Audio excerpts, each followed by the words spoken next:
मंत्रालय की यह बड़ी प्रेस कॉन्फ्रेंस, सीसीएस की बैठक, कैबिनेट कमेटी ऑन सिक्योरिटी की बैठक जो है 2.5 घंटे चली। उसके बाद विदेश मंत्रालय ने प्रेस कॉन्फ्रेंस की और कुछ बहुत बड़ी खबरें, कुछ बहुत बड़े ऐलान जो हैं विदेश मंत्रालय की तरफ से किए गए। उसमें सबसे बड़ा ऐलान जो साफ तौर पे कहा गया कि इस पूरी घटना के पीछे कल पुलवामा में जो आतंकी वारदात हुई, जिस तरह से हिंदुओं को उनका धर्म पूछकर मारा गया, उसके जो लिंकेजेस हैं वो सीमा के पार यानी पाकिस्तान से स्टैब्लिश होने के संकेत मिल रहे हैं। यह साफ तौर पर कहा गया। और उसके बाद कैबिनेट कमेटी ऑन सिक्योरिटी ने जो बड़े फैसले लिए वो भी आपको बता दूं। जो इंडस वाटर ट्रीटी है उसको खत्म करने का ऐलान कर दिया गया है। पाकिस्तान के साथ जो इंडस वाटर ट्रीटी है उसको खत्म कर दिया गया है। अटारी चेक पोस्ट जहां से भारत और पाकिस्तान के लोग आते जाते हैं, उसको भी, अटारी चेक पोस्ट को भी पूरी तरह से बंद कर दिया गया है। वहां से जो लोग पाकिस्तान गए होंगे उनको एक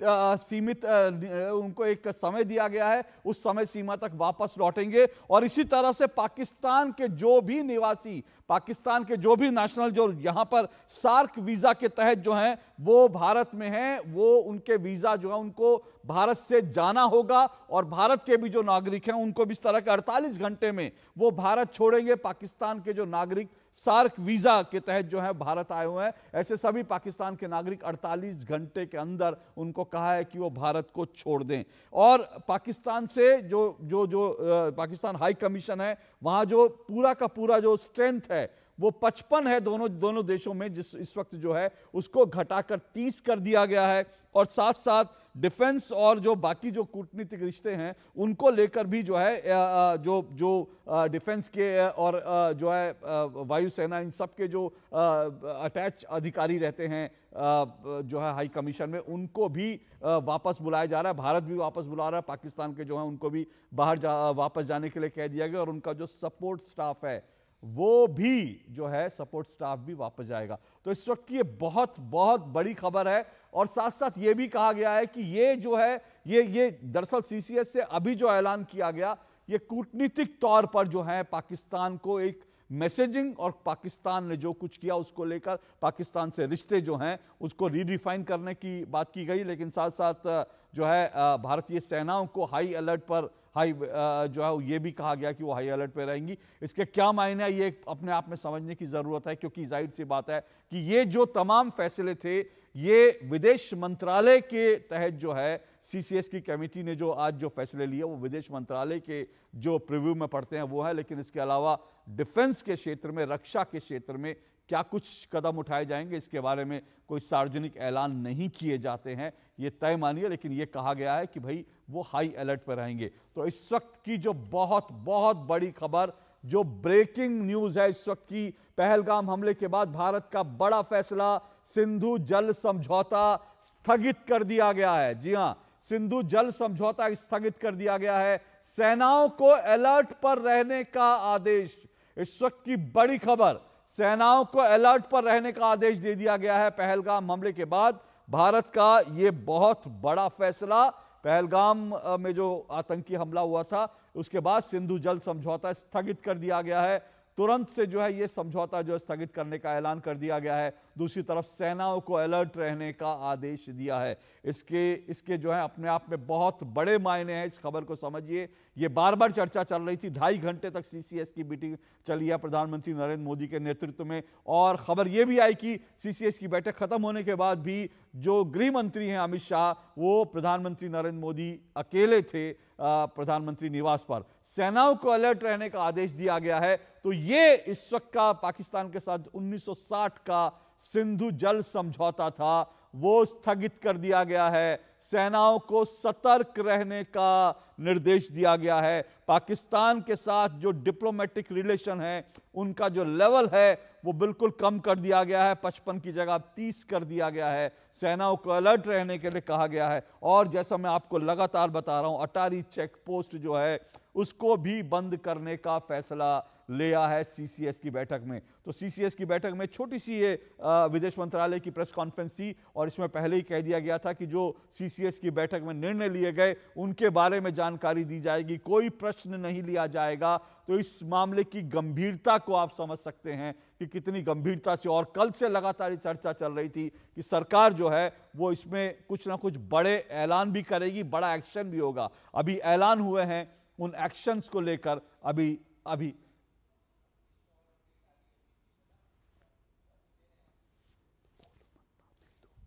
तो ये इस वक्त की जो बड़ी खबर है, लगातार मैं आपको बता रहा हूं, अटारी सीमा बंद करने का फैसला। जी हां, ये आज की बड़ी खबर जो ब्रेकिंग न्यूज है, अटारी सीमा को बंद करने का फैसला किया गया है। सार्क वीजा के तहत पाकिस्तानी नागरिकों को भारत आने की इजाजत नहीं। पहलगाम हमले के बाद भारत की जो बड़े फैसले हैं, ये बड़े फैसले हैं। अब जो एक्शन है उसका भी इंतजार है, लेकिन सिंधु जल समझौतों को स्थगित कर दिया गया है, अटारी चेकपोस्ट को बंद कर दिया गया है। पाकिस्तानी नेशनल जो सार्क वीजा के तहत भारत में हैं उनको 48 घंटे के अंदर, जी हां, 48 घंटे के अंदर उनको भारत छोड़ना होगा। 48 घंटे की सीमा दी गई है अटारी सीमा बंद करने का, और अटारी सीमा से जो लोग पाकिस्तान गए होंगे उनको भी एक समय सीमा दी गई है कि वो 1 तारीख तक वापस जो है वो भारत आ जाएं। अटारी जो चेक पोस्ट है वो पूरी तरह से बंद करने का ऐलान कर दिया गया है। ये इस वक्त के बड़े कदम, बड़े फैसले। सिंधु जल समझौता स्थगित, 1960 का सिंधु जल समझौता है, और जाहिर सी बात है इसके इंप्लीकेशन क्या होंगे ये अपने आप में जो है इसको लेकर लगातार अब चर्चा होगी, क्योंकि ये भारत ने बहुत बड़ा और कड़ा फैसला किया है। लेकिन ये जो फैसले हैं, ये बता दूं, ये कूटनीतिक फैसले हैं, राजनयिक फैसले हैं। सार्क वीजा के तहत पाकिस्तानी नागरिकों को भारत आने की अब इजाजत नहीं होगी। फिर से कह रहा हूं, ये कूटनीतिक और राजनयिक फैसले हैं। एक्शन जो है, अगर क्या इसके अलावा जो एक्शन है भारत वो क्या एक्शन लेगा, उस पर लगातार जो है लोगों की निगाह बनी रहेगी। लेकिन ये समझना जरूरी है कि ऐसे फैसले जो हैं उसका ना तो प्रेस कॉन्फ्रेंस की जाती है, ना उसके बारे में मीडिया को जो है उसके बारे में जानकारी दी जाती है, ना उसके बारे में सूत्रों को भी बताया जाता है। ये सब चीजें जो हैं, क्योंकि 2.5 घंटे तक सीसीएस की बैठक चली और उसमें ये फैसले लिए गए, अटारी सीमा को बंद कर दिया गया। और जैसे मैंने कहा, ये तुरंत प्रभाव से लिए गए फैसले हैं। और हाई कमीशन में जो स्ट्रेंथ है वो 55 थी। हाई कमीशन की स्ट्रेंथ जो 55 है, पाकिस्तान और भारत में जो हाई कमीशन है उसकी पहले ही संख्या बहुत सीमित कर दी गई थी। 55 ये संख्या थी, जिसको अब 30 कर दिया गया है। तो पहलगाम में जो आतंकी हमला, उसके बाद भारत जो है, भारत लगातार एक्शन में है। प्रधानमंत्री नरेंद्र मोदी जिद्दा से अपना दौरा खत्म करके जल्दी आ गए थे। उन्होंने कल रात ही वहां पर जो है जो ऑफिशियल डिनर था उसको अटेंड नहीं किया, और वहां से वो वापस आ गए थे। और रक्षा मंत्री जो राजनाथ सिंह है, उन्होंने, अखिलेश सुमन हमारे संवाददाता इस वक्त हमारे साथ सीधा जुड़ रहे हैं इस बैठक पर, जो सीसीएस की बैठक है इसके फैसलों पर। अखिलेश सुमन सीधा हमारे साथ जुड़ रहे हैं। अखिलेश, ये कुछ बड़े ऐलान किए गए सरकार की तरफ से, और ये अपने आप में कुछ बहुत बड़े फैसले हैं। सिंधु जल जो संधि है उसको खत्म करने का ऐलान कर दिया गया है। हाई कमीशन की स्ट्रेंथ जो है घटाई गई है। दूसरी तरफ पाकिस्तानी नेशनल जो सार्क वीजा के तहत आए हैं उनको जो है 48 घंटे के भीतर भारत छोड़ना होगा। अटारी चेक पोस्ट बंद कर दी गई है। क्या कुल मिलाकर जो संदेश है, जो मैसेज है, वो क्या है? देखिए, मैसेज बहुत क्लियर है। यह अभी शुरुआत है। इस घटना की शुरुआत में एक तरीके से पाकिस्तान को समझिए कि पर्सनल नॉन ग्राटा की तरह ट्रीट किया जा रहा है, जिसमें कि खास करके इंडियन नेवी और एयरफोर्स से संबंधित जो भी वहां का प्रतिनिधि यहां दिल्ली में है, उस सब को पर्सनल नॉन ग्राटा, मतलब उसको तुरंत भारत छोड़ना पड़ेगा। और हम अपनी तरफ से भारत के जो तीनों एडवाइजर हैं, एयरफोर्स के, नेवी के और आर्मी के, वो तीनों को तुरंत वापस बुलाया जाएगा। दूसरी तरफ से जो सबसे महत्वपूर्ण बात यह है कि पाकिस्तान को इस बात का पूरा संदेश दिया गया है कि भारत ने इस घटना को आम घटना की तरह नहीं लिया है, और इसका एक पूरी तरह एक संदेश यह है कि हम अभी और भी कदम उठाएंगे। यह तो सांकेतिक कदम है। इंडस वाटर ट्रीटी को एबेंस में डालने का मतलब है कि पाकिस्तान की अर्थव्यवस्था बहुत बड़े संकट में आएगी, उससे वहां के एग्रीकल्चर पे बहुत बड़ा प्रभाव पड़ेगा। और पाकिस्तान का जो ऐसे भी भारत में बहुत दिनों से कई लोग इस बात को कहते थे कि इंडस वाटर ट्रीटी एक तरीके से हमने मर्ज से किया है, उसको तुरंत खत्म किया जाए। लेकिन मानवीय आधार पे भारत की तरफ से पाकिस्तान को यह ट्रीटी दी गई थी, अब यह इस ट्रीटी को पूरी तरह एबेंस में डाला गया है। तो अब पाकिस्तान को सोचना पड़ेगा कि किस तरीके से वो भारत के साथ संबंध रखे, और अगर आतंकवादियों को इसी तरह से वो पल्लवित पोषित करता रहेगा तो उसके लिए आगे आने वाले दिनों में और भी बड़ी समस्या होने वाली है। समझ लीजिए कि एक तरह से कहे कि सार्क वीजा, जो एक सार्क बहुत ही सम्मानित वीजा माना जाता है, और सार्क वीजा कुछ गवर्नमेंट ऑफिशियल्स को भी मिलते हैं, कुछ प्राइवेट इंडिविजुअल्स को भी मिलते हैं, और सार्क वीजा का छीना जाना, सार्क वीजा को इनवैलिड किया जाना एक तरीके से इस बात का पूरी तरह संदेश है सार्क के सभी सदस्य देशों के लिए कि पाकिस्तान के लोगों पर आप विश्वास न करें। सार्क वीजा एक सम्मानित वीजा है, और सार्क वीजा को इनवैलिड कर देना भारत में, इसका मतलब है कि वो नेपाल नहीं जा पाएंगे, वो बांग्लादेश इस वीजा को लेकर नहीं जा पाएंगे, केवल पाकिस्तान में रहेंगे, और नहीं तो उस देश से उनको वीजा अलग से लेना पड़ेगा। अखिलेश, मैं आपके पास आता हूं दोबारा, क्योंकि जाहिर सी बात है ये तो कूटनीतिक राजनयिक जो बड़े फैसले हैं जिसको लेकर पाकिस्तान को एक बड़ा संदेश दिया गया है। इस बैठक में इस पीसी में साफ तौर पर कहा कि जो लिंकेजेस हैं वो पाकिस्तान जो सीमा पार जाते हैं, तो इसका मतलब एक तरह से भारत की जो तमाम एजेंसियां थी जो लगातार इसकी जांच कर रही थी, इस बात के सबूत मिल चुके हैं उनको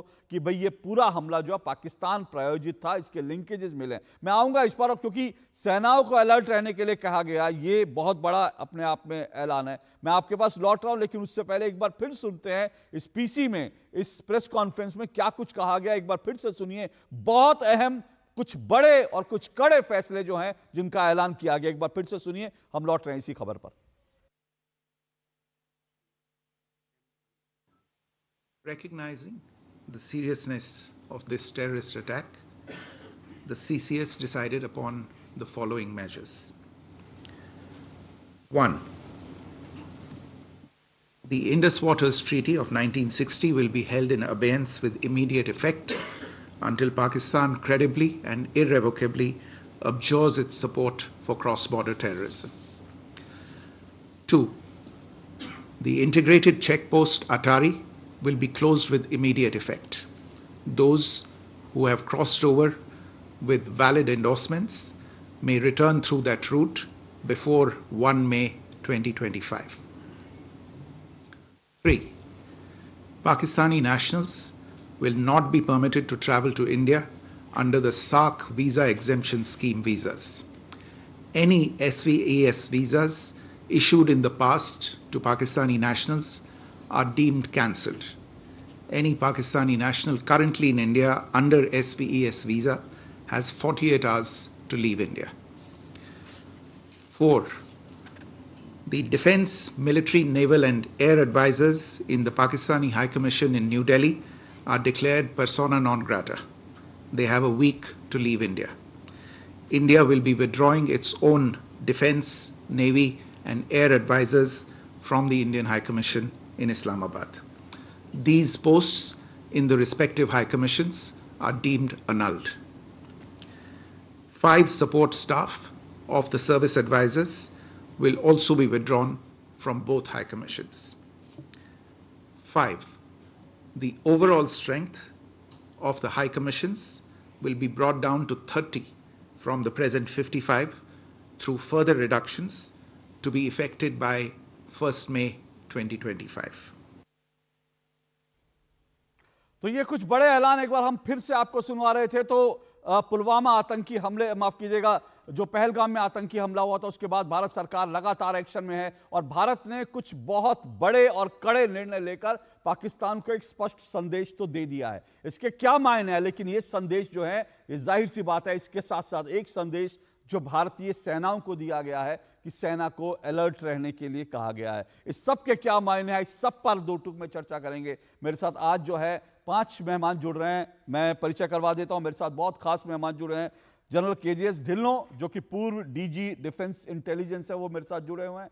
जनरल ढिल्लों जो हैं वो कश्मीर में लंबे समय तक सर्व कर चुके हैं और कश्मीर में मुश्किल हालात में उन्होंने सर्व किया। जब 370 हटाई गई तो उसके बाद किस तरह से 370 हटाने के बाद कश्मीर में जो कुछ अंदेशे थे, उन अंदेशों को कैसे जो है कंट्रोल करना है, कैसे वहां पर जो है नॉर्मलसी कायम करनी है, उसमें बहुत बड़ा रोल जनरल ढिल्लों का था। उनकी किताब कितने गाजी आए जो है बेस्ट सेलर किताब रह चुके हैं। जनरल ढिल्लों हमारे साथ हैं, बहुत बहुत शुक्रिया जनरल ढिल्लों आपका। मेरे साथ दूसरे मेहमान एयर मार्शल संजीव कपूर जी भी जुड़ चुके हैं, पूर्व डीजी हैं इंस्पेक्शन और सेफ्टी इंडियन एयरफोर्स के। जम्मू कश्मीर लद्दाख में लंबे समय तक इन्होंने सर्व किया, कई ऑपरेशंस को इन्होंने वहां बहुत नज़दीक से उनको ऑपरेशंस को देखा है, उसको एग्जीक्यूट किया है। बहुत बहुत शुक्रिया आपका एयर मार्शल संजीव कपूर जी आपका। मेरे साथ विक्रम सिंह जी जुड़े हैं, पूर्व पुलिस महानिदेशक हैं उत्तर प्रदेश के, आप जानते हैं पुलिसिंग में बहुत बड़ा नाम है। इसके अलावा मेरे साथ दो मेहमान और, राधिका खेड़ा जी बीजेपी की राष्ट्रीय प्रवक्ता मेरे साथ जुड़ी हैं और डॉक्टर शिवानंद हुलियालकर जुड़े हैं, कांग्रेस के नेता हैं। आप पांचों मेहमानों का बहुत बहुत शुक्रिया और स्वागत। जनरल ढिल्लों, मैं सबसे पहले आपसे शुरू कर रहा हूं, ये जो अभी ऐलान किए गए थे कैसे इनको आप देखते हैं, इसके क्या मायने हैं, क्या मैसेजिंग है? Thank you. सबसे पहले आपको और मेरे को पैनलिस्ट और आपके दर्शकों को नमस्कार। और जिन परिवारों ने अपने परिवार के सदस्य खोए हैं उनके साथ बहुत गंभीर सद्भावना और उनकी तरफ हमारी बहुत उनकी आत्मा को शांति मिले। अभी इस फैसले हुए हैं जो CCS ने अभी फैसले लिए हैं, कैबिनेट कमेटी ऑन सिक्योरिटी, ये डिप्लोमेटिक जो ऑफेंसिव है या डिप्लोमेटिक जो ऑप्शंस हैं उनमें से कुछ एक एक्सरसाइज की गई है। इसके अलावा there are economic options, there are political options and there are military options. जैसे कि आपने खुद ने बताया कि मिलिट्री ऑप्शंस का डिस्कशन टीवी पे नहीं होता है, लेकिन military options can be exercised in conjunction with diplomatic and other option और in a stand alone mode. ये जो फैसले अभी हुए हैं इनमें से मैं दो के ऊपर बात करता हूं। सबसे पहले आपके दर्शकों को बताने के लिए कि इंडस वाटर ट्रीटी का महत्व क्या है। इंडस वाटर ट्रीटी 6 जो नदियां हैं वो हिंदुस्तान से पाकिस्तान में जाती हैं। ऊपर की 3 नदियां जो हैं इंडस, झेलम एंड चिनाब, वो as per Indus water treaty 100% water जो है उनका पानी है पाकिस्तान में जाएगा। और नीचे वाली जो रावी, सतलुज और ब्यास हैं, रावी और ब्यास इंडिया में मिल जाती है और रावी और सतलुज जो है वो पाकिस्तान में जाती है और उनका पानी जो है इंडिया इस्तेमाल करेगा। अभी इसमें एक बहुत महत्वपूर्ण जो बात है जो आपके दर्शकों को समझने की जरूरत है कि इस सब कॉन्टिनेंट में, इंडियन सब कॉन्टिनेंट में, ग्रेन ऑफ द कंट्री यानी कि जो जमीन की ढलान है वो नॉर्थ ईस्ट से शुरू होकर साउथ ईस्ट की तरफ जाती है। यानी जो नदियां लद्दाख से शुरू होती हैं वो जब अरब सागर में जाके गिरती हैं तो सिंध के वेस्टर्न पार्ट में, यानी सिंध के जब नक्शे को देखो तो बाएं हिस्से की तरफ जाकर के अरब सागर में गिरती है ना। इसका मतलब क्या है? इसका मतलब यह है कि नीचे वाली 3 नदियों का पानी तो हमारे पास है, जो ऊपर वाली 3 नदियों का पानी पाकिस्तान में जाता था और पाकिस्तान ने मराला हेडवर्क्स और कई किस्म के इंटरकनेक्टेड रिवर्स बना करके ऊपर के पानी को नीचे लाने के लिए, क्योंकि पाकिस्तानी पंजाब इन तीनों नदियों के नीचे रह जाता है और ग्रेन ऑफ द कंट्री जो है, ग्रेविटी से जो पानी जाता है वो इन तीनों नदियों का पानी पंजाब में नहीं आता। इसलिए पानी को ऊपर से आर्टिफिशियल नदियां बना के नीचे पानी पाकिस्तानी पंजाब में लाते थे। अब जबकि इंडस वाटर ट्रीटी को अनल कर दिया गया है तो ये पानी इंडिया को अपने इलाके में रोकने की अभी पूरी छूट है और इसके चलते जो पाकिस्तानी पंजाब है अगले कुछ सालों में रेगिस्तान बन जाएगा। और पाकिस्तानी पंजाबी मुसलमान को सबसे बड़ी अगर हिट होगी तो ये वाली हिट जो है एकदम से, जिसको हम कहते हैं कि ट्रंप का कार्ड है, वो इंडियन गवर्नमेंट ने आज चलाया है।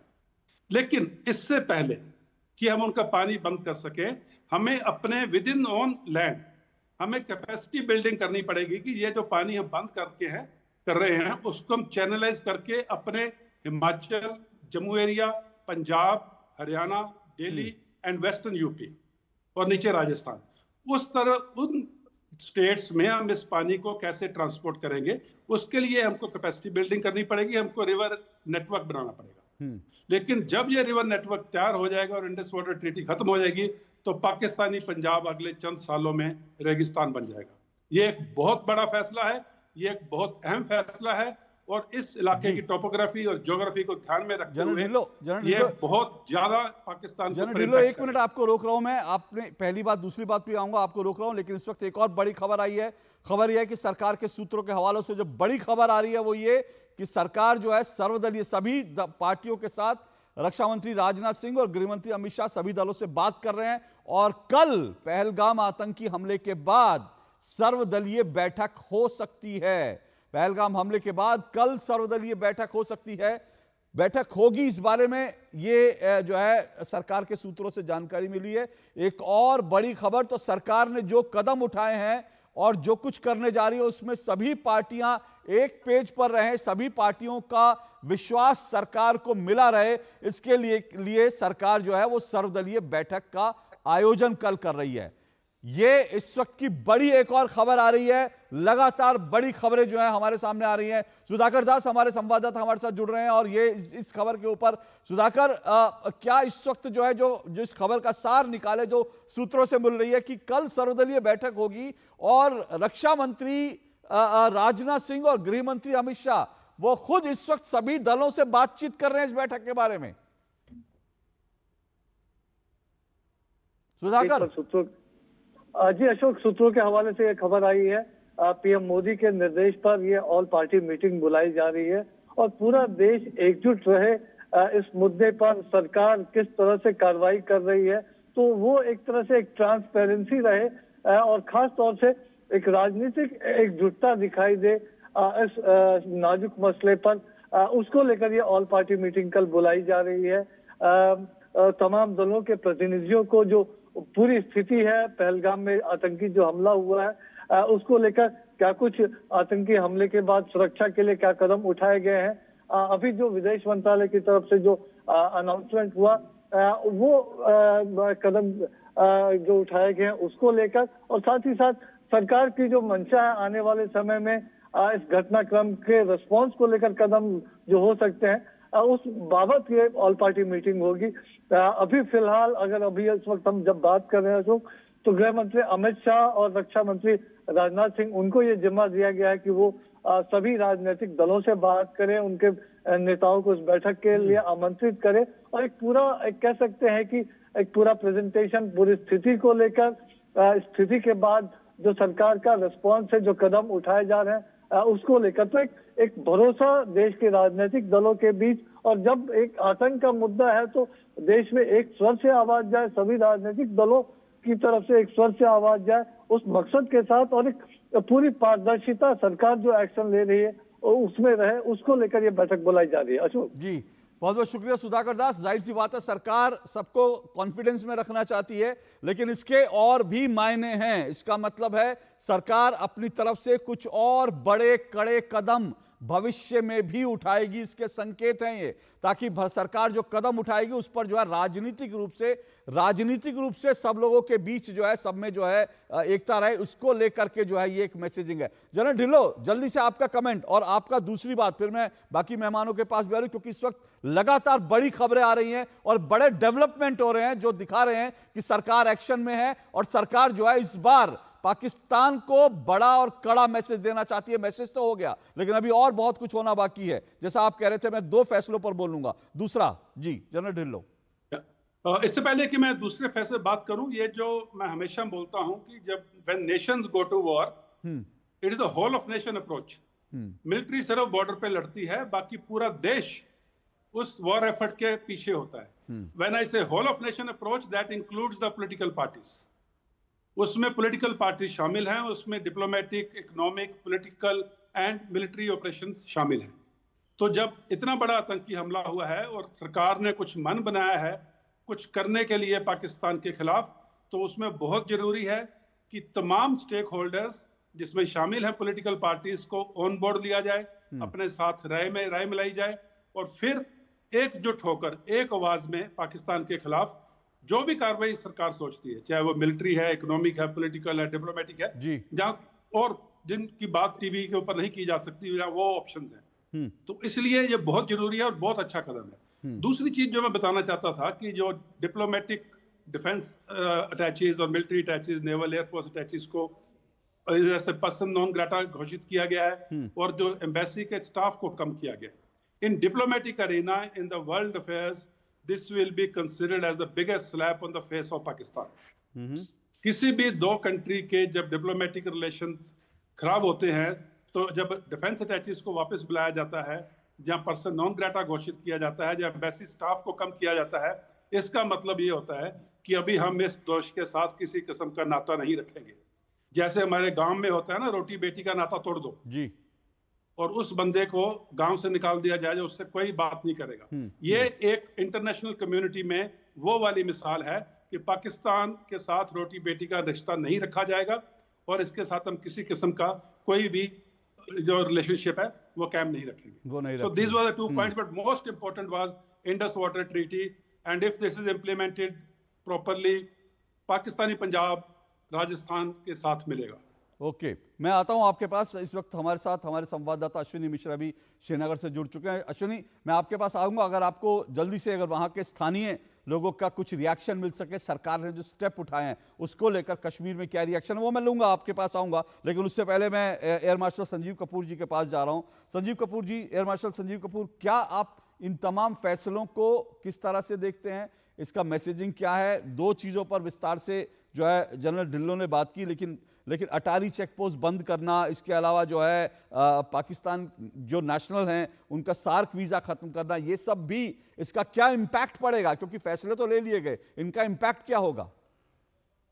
आपके व्यूअर्स के लिए भी तो जनरल ढिल्लन ने अभी बताया है, ये उसी स्टेप्स हैं, उसी दिशा में। अब जो आपके घर मेहमान आया, आप उसको बोलते हैं कि आप जाइए, की जरूरत नहीं है। तो जो यहाँ पे वीजा के साथ आए हैं, आप उनको कह रहे हैं आप 48 घंटे में चले जाइए, तो it is in a way telling कि हमारे को आपकी जरूरत नहीं है।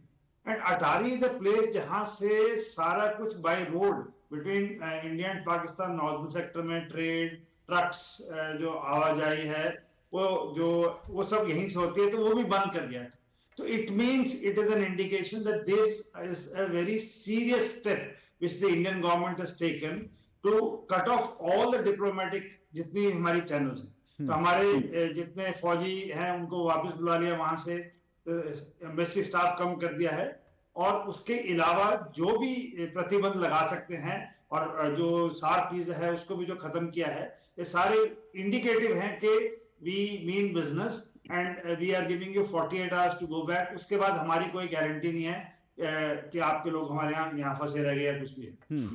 एयर मार्शल संजीव को जल्दी से एक कमेंट और आपका मैं चाहूंगा। ये जो जनरल ढिल्लों कह रहे थे कि भाई ये तो डिप्लोमेटिक फैसले हैं जो आज लिए गए, अभी इकोनॉमिक और मिलिट्री बहुत सारी चीज़ें और भी जो है एक्सप्लोर हो सकती हैं, लेकिन ये इसमें जैसे इंडस वाटर ट्रीटी है, जैसा ढिल्लों साहब ने बताया कि उसके बाद पाकिस्तान की कृषि पर इसका क्या बुरा इम्पैक्ट पड़ेगा। दूसरी तरफ अगर अटारी बॉर्डर बंद कर रहे हैं तो वहाँ से जो थोड़ा बहुत जो व्यापार होता था, व्यापार को हालांकि पहले ही बहुत सीमित कर दिया गया, क्या इसका पाकिस्तान की इकोनॉमी पर भी इस पर असर पड़ेगा सीधा सीधा?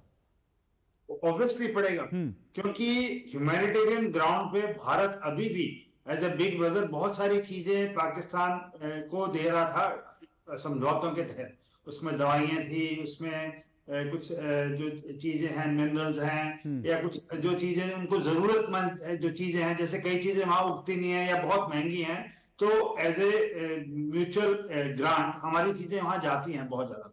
अब वो भी बंद हो जाएगी क्योंकि वो सारी चीजें बाय रोड जाती थी।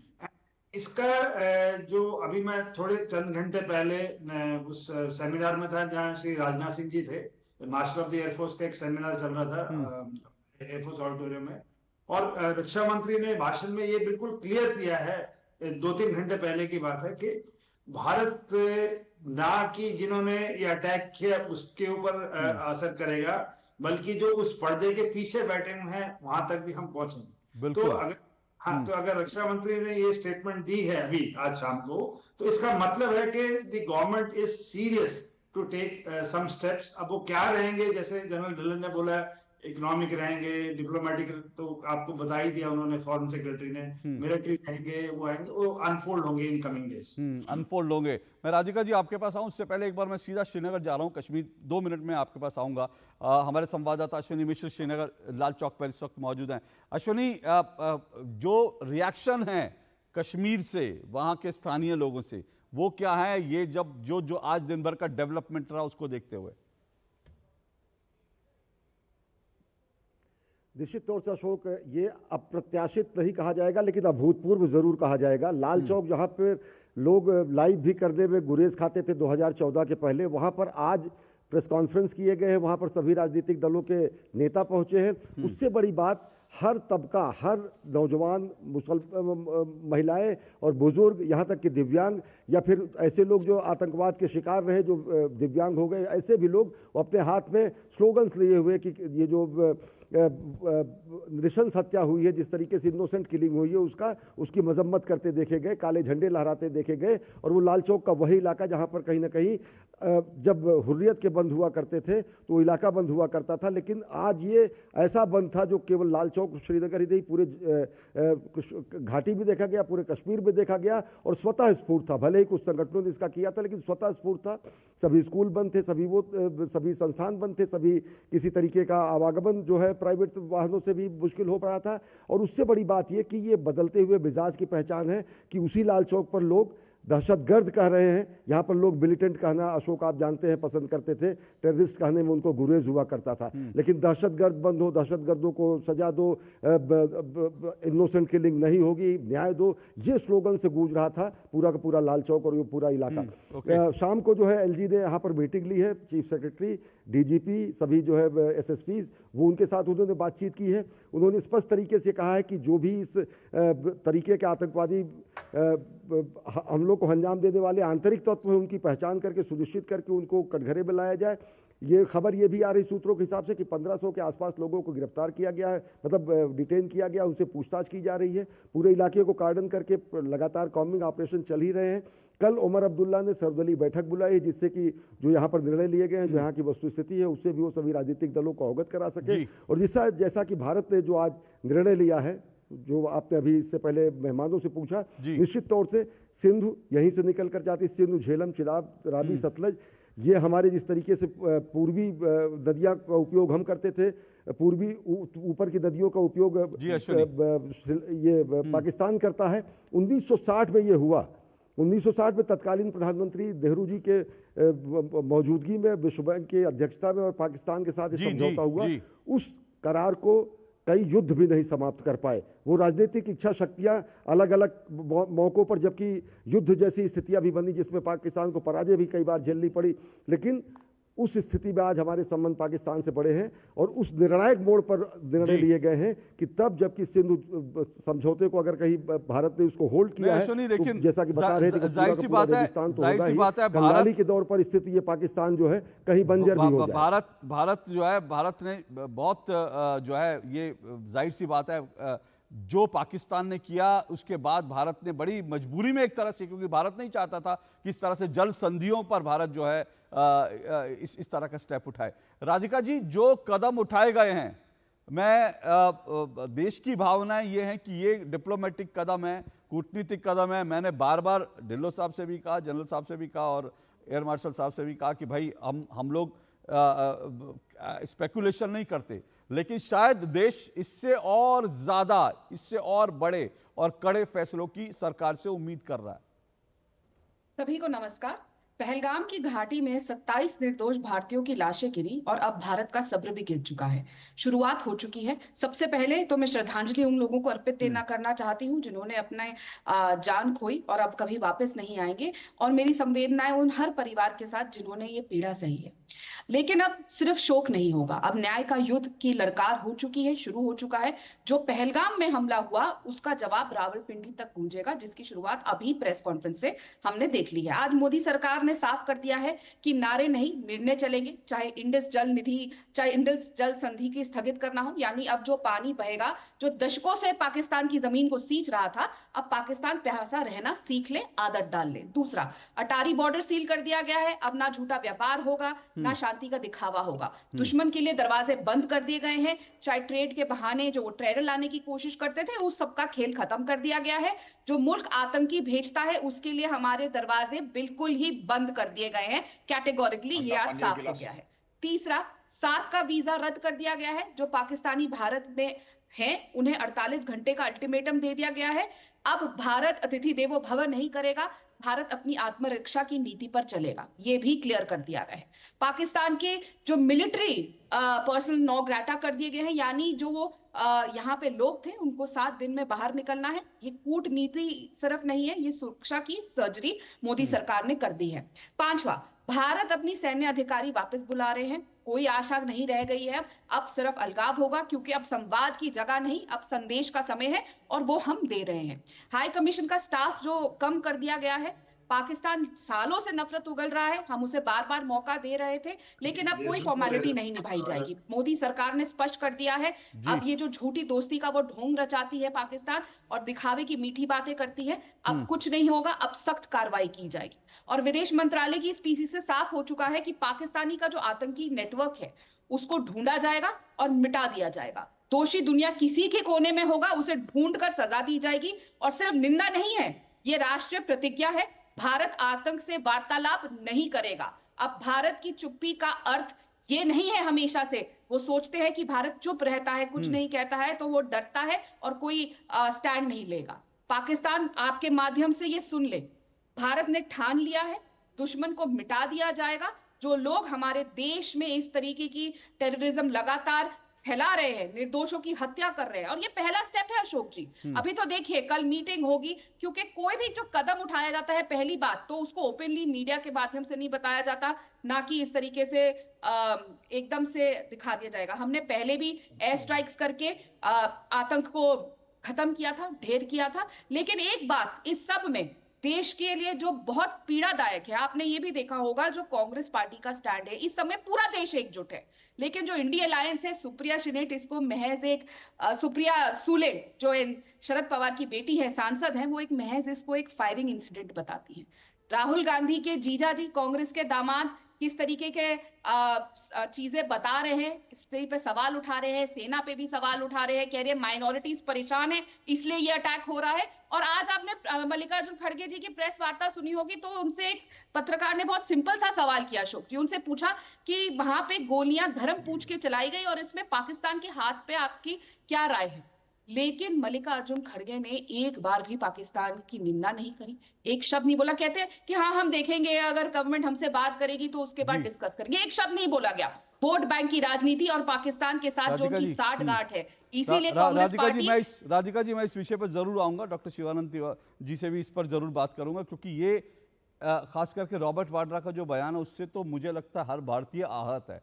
मैं देख रहा था सोशल मीडिया पर भी किस तरह के, और वो लग रहा था कि आप पाकिस्तान के लिए क्लीन चिट देना चाह रहे हैं क्या। लेकिन मैं उस पर आऊँ उससे पहले मैं विक्रम सिंह जी एक चीज़, क्योंकि मैं इसके सुरक्षा एस्पेक्ट्स पे बात कर रहे हैं, साथ साथ इसकी राजनीति पर भी आऊँगा, क्योंकि हालांकि सरकार ने एक अच्छी चीज़ की है, सर्वदलीय बैठक बुलाई है, इस पर राजनीति नहीं होनी चाहिए, सरकार देश का एक संदेश जाना चाहिए। लेकिन दुर्भाग्य से जो है रॉबर्ट वाड्रा का जो बयान आया और कुछ लोगों का जो और बयान आया, सुप्रिया सुले के आपने ट्वीट की बात की, ऐसी कुछ और चीज़ें हैं जो आहत करती है और लगता है कि हम अभी भी क्या कुछ लोग ऐसे हैं जो पाकिस्तान के पक्ष में बोलने के लिए खड़े हैं। लेकिन विक्रम सिंह जी, मैं आपसे जानना चाह रहा हूँ, कल जब ये इंसिडेंट हुआ था, देखिए सर, कल जब इंसिडेंट हुआ था तो ऐसी खबरें आ रही थी कि भाई ये सब जिस तरह से लोग, क्योंकि लोकल जो टेररिस्ट होते थे, जो होम ग्रोन टेररिस्ट जिनको बोलते हैं, कश्मीर के जो टेररिस्ट होते थे, वो दरअसल सैलानियों को निशाना नहीं बनाते थे, क्योंकि उनको लगता था इससे आम कश्मीरी की रोजी रोटी जुड़ी हुई है।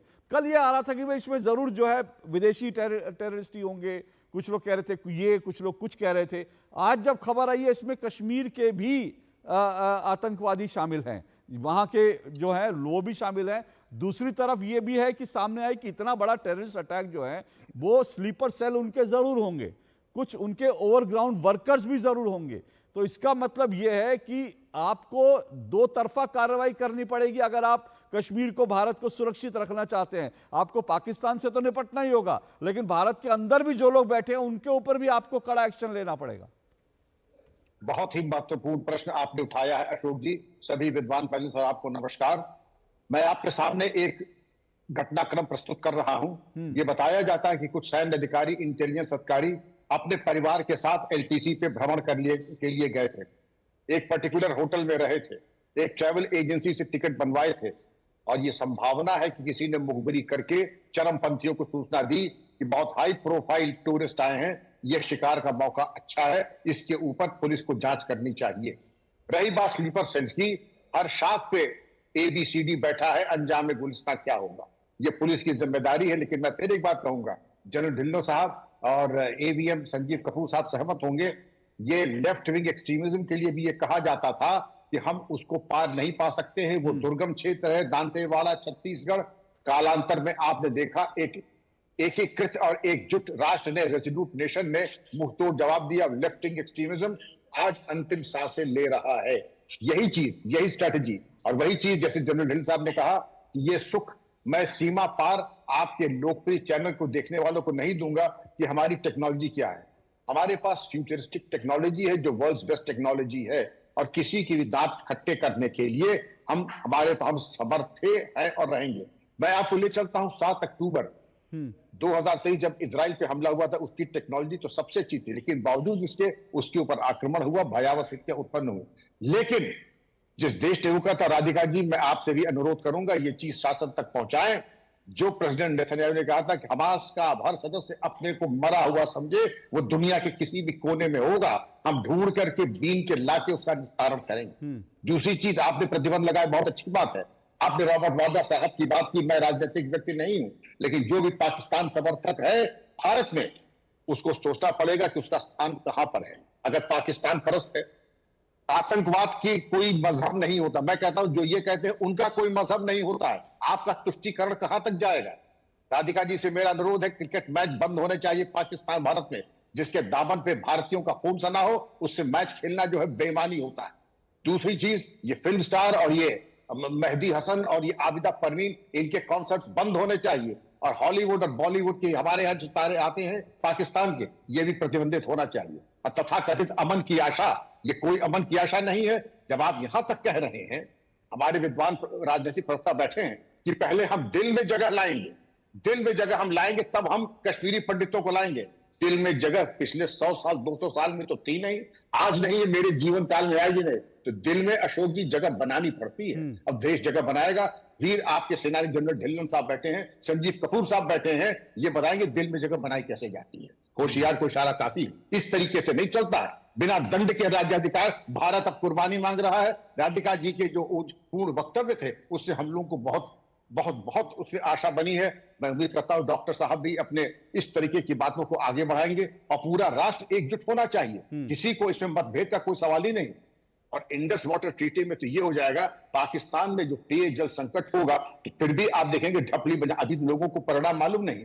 कल जब होगा कि पाकिस्तान पेयजल संकट में आ जाएगा, तो यहां भी हमारे ढपली बजाने वाले कह देंगे, अरे हमारे देश का जो विराट संस्कृति है, विराट संस्कृति मानवों के लिए होती है, दानवों के लिए नहीं होती है। अशोक जी, जिसने हमारे देश के लोगों का खून पिया है, उसके लिए कोई मानवाधिकार नहीं होते हैं। मैं इससे बिल्कुल आश्वस्त हूं और मेरी अंतरात्मा पे कोई पाप बोध नहीं है। हमारे विद्वान पहले से इस बात की चर्चा करेंगे, लेकिन आपने जो बात कही, हमारी टेक्नोलॉजी फ्यूचरिस्टिक है, द बेस्ट है, लेकिन एक रेजोल्यूट नेशन को एक निर्णय लेना होगा आज कि हमें अब अपने सर्वाइवल के लिए, जैसे हमास को हमने बिल्कुल एक तरीके से दौड़ा करके इजराइल ने मारा था, हमें लश्कर तैयबा और इनका जो ये असॉल्ट पार्टी है, इसको हरकतुल अंसार और इस तरीके के चरमपंथी जहां कहीं भी हो और उनके आकाओं को, जैसे आपने गाजा को चौरस कर दिया, हो सकता है कि निर्णय एक देश को लेना पड़े कि जहां से लॉन्चिंग पैड है वो उसको आपको नेस्तनाबूद करना पड़े। ओके, मैं इसी चीज पर मैं जनरल ढिल्लो आपके पास आऊं, लेकिन उससे पहले मैं डॉक्टर शिवानंद आपके पास आ रहा हूं। रिएक्शन जरूरी है।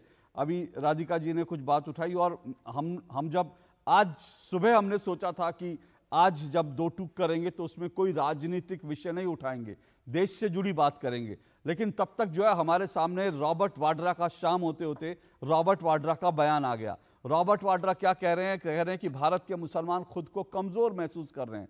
ये सरकार जो है हिंदुत्व की बात करती है, इससे अल्पसंख्यक असुरक्षित महसूस कर रहे हैं। वो कह रहे हैं कि सरकार हिंदुत्व की बात कर रही है, अल्पसंख्यक परेशान है। भारत में बाबर औरंगजेब के लिए नकारात्मक बातें की जा रही हैं। रॉबर्ट वाड्रा कह रहे हैं कि मस्जिदों के सर्वे हो रहे हैं, चर्च जलाए जा रहे हैं और इसीलिए हिंदुओं को चुन चुन कर निशाना बनाया गया। ये कौन सी राजनीति है? ये कौन सा रॉबर्ट वाड्रा का ज्ञान है? मैं तो बल्कि ये कहूंगा कि वो भारत के दामाद हैं, गांधी परिवार के दामाद हैं, कि आज तो वो पाकिस्तान के दामाद बनकर बात कर रहे हैं। अशोक जी, अभी जो अटैक हुआ है मेरी माँ के ऊपर अटैक हुआ है। 27 लोगों को लगा है। देश के बड़ा कोई नहीं है। अभी राधिका ने जो नाम जिसका नाम ले रहे वो गलत ले रहे। कभी भी ऐसा नहीं हुआ है। दूसरी बात, अभी कपूर सर और ढिल्लो सर ने और अभी जो सर ने डीजीपी सर ने जो बोला है उनका मैं पूरी तरह से समर्थन करता हूँ। दूसरी बात, कांग्रेस पार्टी, हमारा नेता राहुल गांधी जी, मल्लिकार्जुन खड़गे जी, पवन खेड़ा जी, पूरा टीम आदरणीय देश के पंतप्रधान नरेंद्र मोदी केंद्र सरकार के साथ, हम उनके साथ पूरी तरह से है। कभी भी दुजाभाव नहीं। मेरे माँ के ऊपर अटैक हुआ तो हम उसके घर पे घुस के मारेंगे, छोड़ेंगे नहीं। हम डरने वाले नहीं हैं। हम उधर घुस के पाकिस्तान को उड़ा देंगे। अभी टाइम है पीओके को अपने कब्जे में लेना है। और दूसरी बात, अब थोड़ा जंगल बहुत है उधर, उधर थोड़ा मोबाइल नेटवर्क भी बहुत कम है। थोड़ा उधर अलर्ट, आर्मी, वायुसेना या कोई भी अलर्ट होना बहुत जरूरी है। मेरी माँ के ऊपर जो अटैक हुआ है हम छोड़ेंगे नहीं। हम एक एक को चुन चुन के मारेंगे। और कोई भी हो, देश के बड़ा कोई नहीं है, माँ के बड़ा कोई नहीं है। माँ के ऊपर हमला हुआ है, अशोक जी, हम छोड़ेंगे नहीं। डॉक्टर शिवानंद, आप जो बात कर रहे हैं वो बिल्कुल वो उचित है और बिल्कुल ये भारत माँ के ऊपर हमला है। लेकिन मैं फिर से कह रहा हूँ, ये बात जो आप कह रहे हैं ये कम से कम रॉबर्ट वाड्रा को भी समझाइए कि भाई पाकिस्तान इस हमले के पीछे है। पाकिस्तान ने हमारी भारत माँ पर हमला किया है। देखो मेरे आंखों में आंसू आया है नहीं, मेरी माँ को। मैं आपकी भावनाओं का सम्मान करता हूँ। और दूसरी बात, उधर कोई तो माँ, बहन, बाप, अपना कोई तो था, ये ध्यान में रखिए। बिल्कुल, देश कभी माफ नहीं करेंगे। बिल्कुल आप सही कह रहे हैं। वहां जो और दूसरी बात, ये रोने का टाइम नहीं है, ये घुस के मारने का टाइम है। नहीं, ठीक है, बहुत अच्छी बात है। मैं आपकी भावनाओं का बिल्कुल सम्मान कर रहा हूं। मैं यही कह रहा हूं सर, घुस के मारेंगे। डॉक्टर शिवानंद जी, बहुत अच्छी बात है, बहुत अच्छी बात है। मैं आपसे यही कह रहा हूं कि वहां पर जिनको मारा गया, ये हमला भारत माँ पर है। ये आपने बिल्कुल ठीक कहा। वहां जो लोग, अशोक जी, पानी बंद किया वैसा कि भारत पाकिस्तान क्रिकेट बंद होना चाहिए, एक्सपोर्ट इंपोर्ट बंद होना चाहिए। सर, उनके साथ कोई भी रिश्ता नहीं रखना चाहिए। डॉक्टर शिवानंद, मैं तोड़ के उनको, डॉक्टर शिवानंद सुनिए ना, डॉक्टर शिवानंद सुनिए ना, आप जो तमाम बातें कह रहे हैं, मैं उम्मीद करता हूं कि कांग्रेस कल सर्वदलीय बैठक में ये सारे विषय रखेगी कि घुस के मारना चाहिए, पीओके ले लेना चाहिए, पाकिस्तान से हर तरह के रिश्ते बंद होने चाहिए, वहां के स्टार्स नहीं है क्रिकेट में। लेकिन मैं फिर से कह रहा हूं सर, शिवानंद जी सुनिए, मैं आप बाकी आगे बढ़ रहा हूं। मैं उससे पहले सिर्फ एक छोटी सी टिप्पणी कर रहा हूं। बिल्कुल आपने सही कहा, यह भारत मां पर हमला है। वहां जो लोग मारे गए वो हमारे अपने भाई हैं, हमारे अपने वो हमारे घर के बच्चे हैं। लेकिन सर, हमारे जीजा जी हमारे नहीं है अभी, ये दिक्कत है। जीजा जी को भी भारत का होना चाहिए, उनको पाकिस्तान के हक में नहीं बोलना चाहिए। मेरा सिर्फ इतना कहना है। बीजेपी प्रवक्ता, इनको शायद पता नहीं है, हमेशा राजनीति खेलना। सर एक मिनट, मैं सुनिए। ओके शिवानंद जी, हो गया। ओके सर, मेरे साथ बहुत अहम गेस्ट है। मैं आज शिवानंद जी, हो गया, थैंक यू सर। आवाज बंद कीजिए। मैंने पहले ही कहा, मैं आज तू मैं नहीं करना चाहता, मैंने पहले ही कहा। लेकिन राजनीति कौन कर रहा है वो, उसको लेकर के आपको सबसे पहले रॉबर्ट वाड्रा को कहना चाहिए कि वो देश से माफी मांगे और कहें ये हमला पाकिस्तान ने कराया था, ये भारत सरकार की नीतियों की वजह से नहीं है। मेरा सिर्फ इतना अनुरोध है। राधिका जी, छोटा सा कमेंट, फिर मैं जनरल ढिल्लो के पास जा रहा हूं। देखिए, चाहे मल्लिकार्जुन खड़गे जी हो, चाहे दामाद जी हो, दोनों ने ये साफ तौर से, उनकी जबान सील हो गई जैसे ही पाकिस्तान का नाम आया या पाकिस्तान को ब्लेम करना हो। तो रॉबर्ट वाड्रा साहब तो कांग्रेस पार्टी का स्टैंड ही क्लियर कर रहे हैं और ये यहाँ पे बोल रहे हैं कि घुस के मारना चाहिए। अरे आप तो वो लोग हैं, जब सर्जिकल स्ट्राइक होती है तो सेना पर सवाल उठाते हैं और बोलते हैं कि वहां मच्छर मार के आए हैं क्या। तो मैं उम्मीद करती हूँ कि कांग्रेस के प्रवक्ता जिस तरीके से यहाँ पे बातें बोल रहे हैं, उनके नेता के पास कल ये हिम्मत होगी। और जब भारत घुस के दोबारा मारेगा, जब दोबारा सर्जिकल स्ट्राइक होंगी और चीजें होंगी, तो फिर राहुल गांधी ये सवाल नहीं करेंगे वहां मच्छर मारे। उम्मीद करते हैं जब भारत दोबारा स्ट्राइक करेगा, देश को ऐसे अपमानित किया जाएगा। ओके, जब भारत दोबारा स्ट्राइक करेगा, अगर स्ट्राइक करता है तो कम से कम सबूत नहीं मांगे जाएंगे, ये मैं मानता हूं। जनरल ढिल्लो, 2019 एक कश्मीर में एक ऐसा साल था। सर रुक जाइए, मैं अब जनरल ढिल्लो के पास जा रहा हूं। वो एक ऐसा साल था जब 370 हटाई गई, उसके बाद सबसे मुश्किल दौर था और उसके बाद से जो लगातार डेवलपमेंट थी। तब लग रहा था कि हमने पाकिस्तान की कमर भी तोड़ी, इंटरनेशनल मोर्चों पर भी पाकिस्तान कमज़ोर हो गया, उसकी बात जो है एक सुनी नहीं जाती थी, अप्रासंगिक हो गया। पाकिस्तानी सेना, पाकिस्तान की इकॉनमी जिस तरह की स्थिति में आई, पाकिस्तान कोई बड़े आतंकी हमले नहीं कर पा रहा था। अब ये जो कुछ किया गया है पाकिस्तान की तरफ से, क्या लगता है आपको कि क्या ये इसका क्या मैसेज, क्या इम्प्लीकेशन क्या है, और भारत का जवाब क्या हो सकता है? मैं ये नहीं कह रहा कि सेना के जवाब क्या देगी, सर्जिकल स्ट्राइक होगी, मैं ये नहीं कह रहा। मैं ये कह रहा हूं कि आतंकवादियों को जड़ से वहां खत्म करने के लिए आतंकवाद को क्या किया जा सकता है? देखिए, ये जो आतंकी हमला हुआ है ये पाकिस्तान की हताशा को जाहिर करता है। पाकिस्तान के जो अंदरूनी हालात हैं, जो उनकी इकोनॉमी है, जो डॉलर वर्सेस पाकिस्तानी रुपये का जो रेट चल रहा है, जो पेट्रोल डीजल की कीमतें चल रही हैं, रोजमर्रा की चीनी, चावल, दाल, आटा, इनकी जो कीमतें चल रही हैं, हुक्मरान कह रहे हैं कि एक टाइम का खाना खाना बंद कर दीजिए। इस हालात में जब पब्लिक सवाल पूछ रही है, पब्लिक बलूचिस्तान में जो बलोच फ्रीडम फाइटर्स ने जो उनके जाफर एक्सप्रेस पे हमला किया, इतनी कैजुअल्टी की, पब्लिक मिलिट्री से उसका सवाल पूछ रही है। जी। पाकिस्तान की हिस्ट्री में पहली बार हुआ है कि पाकिस्तान की मिलिट्री को किसी ने सवाल किया है। जब ये सब कुछ हो रहा है डिप्लोमेसी में, जब आर्टिकल 370 को एब्रोगेट किया गया, उनके साथ में एक दो देश को छोड़ के किसी ने पाकिस्तान का साथ नहीं दिया। तो इंटरनेशनल अरेना में पाकिस्तान की ये हालत है, वो सिर्फ एक चीन की जो कॉलोनी बन के रह गया। तो उन सब से ध्यान हटाने के लिए, जैसे उनके चीफ ऑफ आर्मी स्टाफ का कुछ दिन पहले का बयान है कि हिंदू और मुसलमान दो अलग कौम है, दो अलग टू नेशन थ्योरी को उन्होंने प्रोपेगेट किया। और उन्होंने ये भी बोला कि Kashmir is a juggler when, और वही चीज कुछ दिन बाद इस आतंकी हमले में होती है। जबकि यूएस के वाइस प्रेसिडेंट यहाँ पे है, हमारे प्रधानमंत्री जी सऊदी अरेबिया में है, तो इसको हवा देने के लिए कश्मीर में आतंकी हमला होता है, जगलर वेन। और हिंदू एंड मुसलमान दो अलग कौम है, वहां पे हिंदुओं को अलग कर करके सेग्रीगेट करके मारा गया, बच्चों के सामने पिता को मारा गया, वाइफ के सामने हस्बैंड को मारा गया, माँ बाप के सामने बेटे को मारा गया। तो क्या यह जिहाद है? ये कोई जिहाद नहीं है, ये कोई लिबरेशन वॉर नहीं है। ये हमला टूरिस्ट के ऊपर नहीं हुआ है, ये पाकिस्तानी टेररिस्ट और पाकिस्तानी मिलिट्री और पाकिस्तानी डीप स्टेट ने नॉर्मल जो गरीब कश्मीरी है उसके पेट के ऊपर हमला किया है। अभी टूरिस्ट वापस आ रहे हैं पहलगाम से, मेन कश्मीर से भी टूरिस्ट वापस जा रहे हैं। जो चाय वाला था, जो ढाबे वाला था, जो रेस्टोरेंट वाला था, जो पोनी वाला था, जो सुमो वाला था, जो इसके कश्मीरी जो कशीदाकारी वाले थे, जो कश्मीरी हैंडीक्राफ्ट बेचते थे, ड्राई फ्रूट्स बेचते थे, उन सब के पेट पे टांग मारी है। वो गरीब कश्मीरी जिसके लिए आप कहते हो कि हम कश्मीरियों के साथ खड़े हैं, हम कश्मीरियों के लिए जिहाद कर रहे हैं, वो कश्मीरी आज सड़कों के ऊपर आपके खिलाफ मुजाहरा कर रहे हैं कि आप क्यों हमारी रोजी रोटी के ऊपर टांग मार रहे हो। लेकिन जनरल साहब, कुछ लोग ऐसे हैं जो प्रदर्शन कर रहे हैं, पर कुछ लोग ऐसे भी तो हैं जो इंटरनली इनको सपोर्ट कर रहे थे, तभी ये आतंकी हमले को अंजाम दे सके। देखिए, मैं पॉलिटिक्स में नहीं जाऊंगा, लेकिन मैं सिक्योरिटी पॉइंट ऑफ व्यू से, सिक्योरिटी पॉइंट ऑफ व्यू से जो भी ऑलराउंड वर्कर हैं, जो भी सिंपैथाइजर्स हैं, जो भी टेररिस्ट सपोर्टर्स हैं, उनकी आइडेंटिफिकेशन, उनकी जो पहचान है बहुत देर से चलती आ रही है, बहुत देर से उनको न्यूट्रलाइज किया जा रहा है। एनआईए के केसेस उनके खिलाफ चल रहे हैं, ईडी के केसेस चल रहे हैं, और उनको जेल भी हो रही है और उनको चुना जा रहा है। जैसे जैसे ये चेहरे सामने आएंगे, वैसे वैसे इन चेहरों को न्यूट्रलाइज सिक्योरिटी फोर्सेस और सिविल एडमिनिस्ट्रेशन और लॉ एजेंसीज इंक्लूडिंग जुडिशरी ये अपना काम करेंगी। और ये क्योंकि ये एक, देखिए, 35-40 साल पुराना एक जख्म है, उसको भरने में कुछ समय तो लगेगा। बिल्कुल। एंड अभी कंसोलिडेशन फेज चल रहा है, जबकि लास्ट 10% ऑफ टेररिज्म जो है उसके अगेंस्ट लड़ाई चल रही है। और consolidation phase counter terrorist operation में सबसे ज्यादा मुश्किल होता है, क्योंकि number of terrorist are very few, उनकी विजिबिलिटी बहुत कम है, इसलिए ये टाइम कंज्यूमिंग भी होता है, ये टायरिंग भी होता है। तो कंसोलिडेशन फेज चल रहा है, लेकिन सबसे अच्छी बात है कि कश्मीर का अवाम और कश्मीरी पब्लिक वो सिक्योरिटी फोर्सेस के साथ है, वो गवर्नमेंट के साथ है, और वो टेरर के खिलाफ है।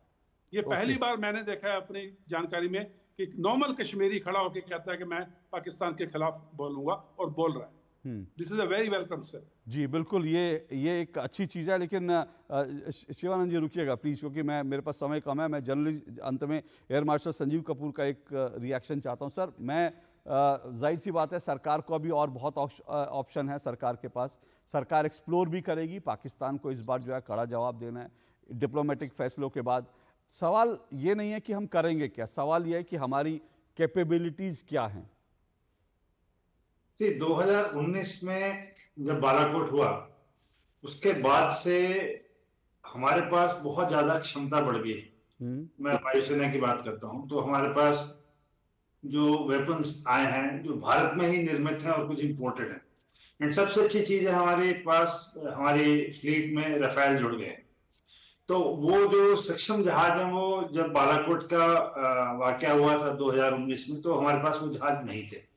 एंड इससे क्या रहता है कि हमारी जो ट्रेनिंग और जो बाकी चीजें हैं टैक्टिक्स वगैरह में उसमें उसके बाद से अभी तक काफी काम किया गया है। तो हर कॉन्फ्लिक्ट के बाद हर स्कर्मिश के बाद उसके जो लेसन्स होते हैं उस पे काम होता है और वो चीजें रहती हैं। तो आपके व्यूअर्स के लिए और भारतीय की जानकारी के लिए कि अभी हम उससे बहुत आगे बढ़ चुके हैं जो हमारी कैपेबिलिटी 2019 में थी। I leave it at that. Okay जी, जाहिर सी बात है भारत की कैपेबिलिटीज हैं और इच्छा शक्ति भी है, लेकिन जाहिर सी बात है ये हमें सरकार पर, सेना पर और बाकी जो नीति निर्णय लेने वाले हैं उन पर छोड़ना चाहिए। वो जो भी भारत के हित में होगा वो फैसला जरूर लेंगे, उन पर भरोसा भी रखना चाहिए। लेकिन कल इंपॉर्टेंट डे और है, आज कुछ बड़े फैसले हुए जिनके बारे में हमने बताया, डिप्लोमेटिक बड़े फैसले, इसका इंपैक्ट क्या होगा पता चलेगा। और कल जो है एक और बड़ा दिन है क्योंकि कल सर्वदलीय बैठक बुलाई गई है। इसमें देखना होगा कि भारत की जो पॉलिटिकल पार्टियां हैं वो किस तरह से एक पेज पर आती हैं, एकजुट होती हैं, क्योंकि आगे बढ़ने के लिए पॉलिटिकल पार्टियों का भी एक पेज पर आना, एकजुट होना बहुत जरूरी है। लेकिन आज दो टूक में इतना ही समय है। बहुत बहुत शुक्रिया सभी मेहमानों का आज दो टूक में शामिल होने के लिए। आपसे कल मुलाकात होगी, फिलहाल इजाजत दीजिए, नमस्कार।